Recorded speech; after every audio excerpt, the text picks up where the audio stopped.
என்கிட்ட நேற்றைக்கு ஒரு உதவிக்காக வந்தார் ஊழியம். என் பிள்ளையை படிக்க வைக்க முடியல, எனக்கு ஆசையே கிடைக்கல. நான் கேட்டேன், எத்தனை வருஷம் ஆச்சு ஊழியன்னு கேட்டேன். 10 வருஷம் ஆச்சுனார். நான் சொன்னேன், 10 வருஷம் நீ ஊழியம் செய்கிற, எவ்வளோ நேரம் பைபிள் வாசிக்கிறேன்னு கேட்டேன். இவர் சொன்னார், நான் 1 மணி நேரம் வாசிக்கிறேன்.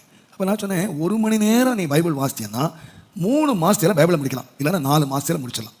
நீ 4 மாதத்தில் முடித்தா நான் சொல்லுவேன், நீ வருஷத்துக்கு 3 தடவை பைபிள் வாசித்துருக்கணும். நீ 10 வருஷத்தில் 30 முறை வாசித்துருக்கணும். சரி, 30 முறை வாசிக்க வேணாம், 10 முறையாவது வாசித்தியான்னு கேட்டேன். அப்படியே உட்காந்துருக்கான் சில மாதிரி.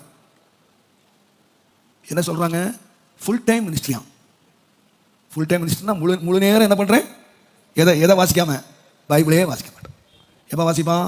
சாட்டர்டே எடுப்பான் கையில் பைபிள். எனக்கு சனிக்கிழமை ஞாயிற்றுக்கிழமை பிரசங்கம் பண்ணணுமே, அந்த ஒரு வேலை இல்லைன்னா அதையும் செய்ய மாட்டான். இந்த இந்திர மணி அடித்து பூஜை பண்ணுற மாதிரி இருந்துச்சுன்னா அது தொடவே மாட்டான். இன்னைக்கு அவங்க வாசிக்கிறதே கிடையாது. வாசித்தா தானே கீழ்ப்படிவாங்க. இந்த வசனம் இருக்குன்னு எப்படி தெரியும்?